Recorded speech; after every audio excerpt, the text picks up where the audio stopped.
style tyranny? I mean, is that good for anybody? No, it's not good for anybody. Even the elites are creating a system that's going to destabilize their control. Because once you have a total tyranny, the people under you always know they can knock you off. Freedom and due process protects everyone, even the criminals. Now, continuing, as we postulated when the scandal broke, wasn't postulation, the Fast and Furious program that saw the ATF deliver guns into the hands of Mexican drug gangs was admittedly exploited to demonize the Second Amendment and push new gun control regulations. Documents obtained by CBS News show that the Bureau of Alcohol, Tobacco, Firearms, and Explosives discussed using the covert operation Fast and Furious to argue for controversial new rules on gun sales. That's a quote. Emails obtained by the network show ATF agents discussing how they could tie guns involved in Mexican violence to gun deals and gun dealers based in the U.S. to justify the implementation of the Demand Letter 3, a regulation that required gun stores to report the sale of multiple rifles, which they went ahead and did outside law. They tried to pass the law this year. They couldn't, so they just said, we don't need laws anymore. By the way, they've already got long rifle, shotgun, or handgun, how many you're getting, through the FBI, instant background registration is what it is. Okay? Gun dealers don't like you to know that because then you won't buy from them. You'll go out and do a private sale. But that's what's going on here. And so when they say, oh, we just want to know if you're selling, more than one rifle or handgun, if it's semi-auto, we just want to know. They already know. It's about telling them what to do outside of law, setting that precedent. Because that's the essence of tyranny. Just do whatever you want. And they will do what they want. They are taking the death benefits of all U.S. military personnel. Bloomberg reported it almost a year ago. No one seems to care. When you die and you're supposed to get your life insurance, you're not going to get it. It's been announced. And all you cops that serve the system, you're just like in Europe. They're going to take all your pension funds. Firefighters, they're going to take yours. Oh, but wait. People say, oh, well, they're government. That's welfare. They don't deserve their own money they paid into.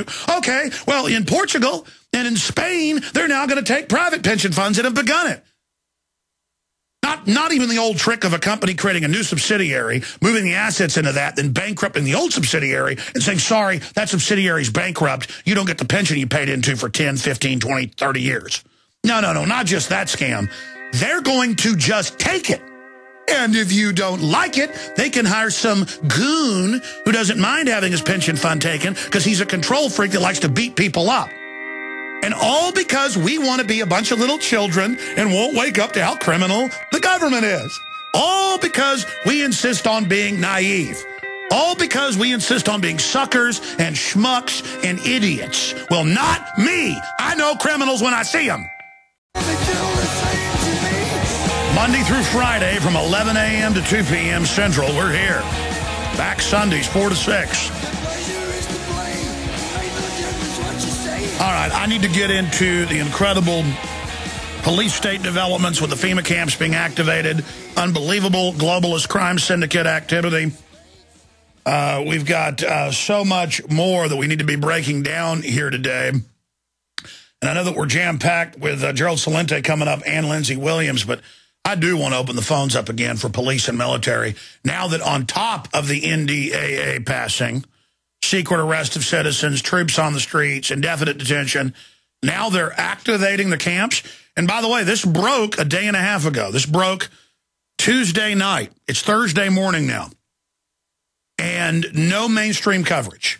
I mean, here's Halliburton, its subsidiary KBR, saying, get ready with FEMA camps for collapse, emergency, economic, you name it, barricades, barbed wire, internment specialist. The military announcing they're preparing for it.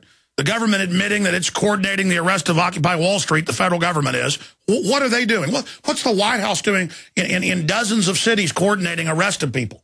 Not your jurisdiction, because you don't want a central government saying arrest people. That's to stop a fascistic takeover. The founders knew what they were doing. Yeah, the Austin police chief said the sky would literally have to fall to have military on the streets of Austin. You're already paramilitary police, and you're already taking federal marching orders. I meant to bring up an article of that. because Austin hasn't arrested a bunch of people except in one case. And I meant to ask him, hey, when you did have some of those arrests, because the permit wasn't right or whatever, was that federally driven? And I guess it happened the same weekend that the first coordinated arrest happened. I guess it probably was. I mean, that's just wrong. Man, I should have brought that up. I mean, you realize how creepy that is, regardless of what you think of Occupy Wall Street? How creepy and out of control it is to have the feds coordinating the arrest of people for not having the right permits locally or sanitation issues. That's a local issue. It makes me sick. People, we have these checks and balances for a reason. Our founders went through tyranny. And look at all the other examples in history.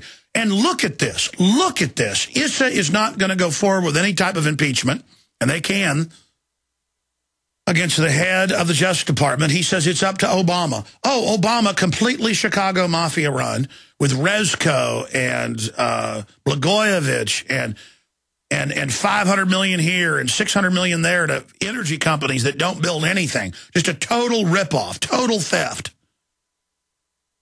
And General Electric heading up their economic council, openly shutting power plants down all over the country that they don't own because they run the program and have been given a waiver. I mean, just bald-faced criminality, power prices going up, blackouts being announced. I mean, a 3-year-old could figure this out. And then this criminal, Obama, with that criminal attorney general. People are like, well, I'm scared of the attorney general. Yeah, I don't like him either. He was the one running Oklahoma City. You think it's fun to stand up to a murderer like this? But you got to do it. Don't you get it? They're going to ruin everything. They're going to steal everything. They like it. He shipped tens of thousands of firearms directly into Mexico. And when it started to break, they spun it like they were just tracking some guns out of some gun shops. Turns out there were fist fights at ATF locations in multiple areas of the United States, including Phoenix. Because some of them weren't total criminals. And they're like, you've got to stop shipping guns in to Mexico and drugs in. I mean, how much criminality will you accept? How much? Is there a line in the sand? Is there any moral connection to reality?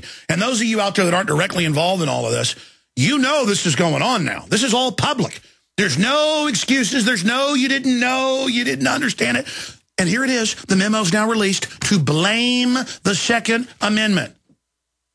To blame the Second Amendment. To blame our right so a criminal government can try to take my rights. Listen, you idiots in government. The war with the British started when they came to get the guns. That was the last straw, folks, of all the abuses. And it's the same thing in Texas with my ancestors. When Santa Anna came and became a dictator and overthrew the government and said, I want those Texans to turn their guns in, who would become Mexican citizens. And they said, you know what, pal? My granddaddy fought the British over this, and I'm going to fight you. And you morons just keep pushing, don't you? You haven't studied history. You think your black balaclava mask scares anybody? You think the American people are going to bend over for you? I assure you they aren't. You criminals. We'll be right back with more news. Stay with us. It's InfoWar. Okay, ladies and gentlemen, we are back live today. I am your host, Alex Jones. And if you're a new listener and you're like, man, this guy's crazy, he's upset, he's angry, do you understand that the government's been taken over by foreign banks publicly who've signed us on to 1.5 quadrillion, that's 1,500 trillion conservatively, that we do not owe, and that the bought and paid for media is playing along with this fraud, and that it's impossible to even pay back if we wanted to be part of the fraud? Do you understand it's debt bondage? Do you understand they've built FEMA camps? Do you understand they've trained the military to go down the street and set up checkpoints and take you to a FEMA camp? Do you understand they've trained and worked with 15 other nations in LEO9, it's public, with FEMA to come into America and bring UN troops in? That's even the Washington Post now. To use Canadian and Mexican troops, quote, against domestic terrorists. And to use Northcom against us. Do you understand me that they teach at West Point and the Army War College that foreign troops will have to be used in America? Do you understand it's public? 5 years ago, it was secret. This is a global takeover plan. America has been taken over, just like Iraq, just like Afghanistan. You think you're fighting al-Qaeda. Oh, yes, the people over there fighting are fighting and dying and do have courage. But the al-Qaeda they're fighting, most of them are goat herders who've been ordered to go fight, and it turns out their leadership, on record, is paid by the big banks. You're like, well, that doesn't make sense. It makes perfect sense if you're in three-dimensional wargaming. By the way, it goes above 3 dimensions. But if you can just grasp this, if you're a new listener, everything can really start to move forward in your understanding. And I'm not trying to be condescending, but we don't have time to play games here. If you're big mega banks that want to get rid of people's sovereignty, and you know that the population historically will give up its freedom if they see an outside threat, you go finance the outside threat, and you have giant no-bid contract wars and make trillions of dollars out of it, and you secure the opium and run it up to 13 or 14 times what it was a decade ago, and then when the troops speak out against it, you kill them, like Pat Tillman, and then when that doesn't work, you just have the troops go, yeah, we grow the opium, it's patriotic, Fox News, CNN, BBC. People go, okay, well, okay, we grow the opium. I mean, come on. The ATF ships guns into Mexico and then blames the Second Amendment. Confirmed. Release documents. Congress has them. Public.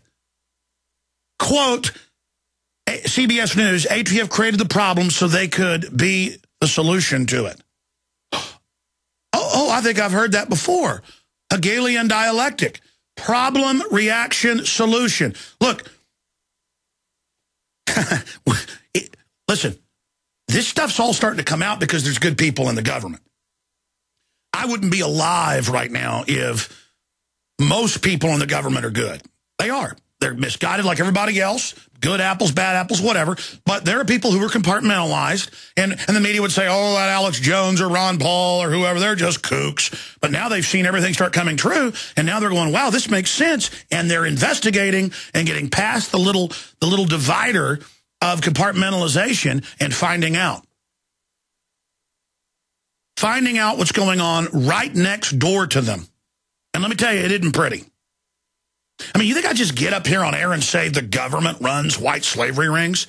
That's sex slavery, including children? There have been congressional hearings on it. Just type it into YouTube. Type it into Google. And they have hearings where they go, yeah, DynCorp, Halliburton were caught running giant kidnapping rings and slave camps. And the congressperson says, well, are they going to get in trouble? And the Secretary of Defense says, no. I mean, just straight face. No, they're not going to. They get in a penalty box. They weren't allowed to have contracts in that region for a few months. And the congressperson says, that's the only trouble. And they go, yeah,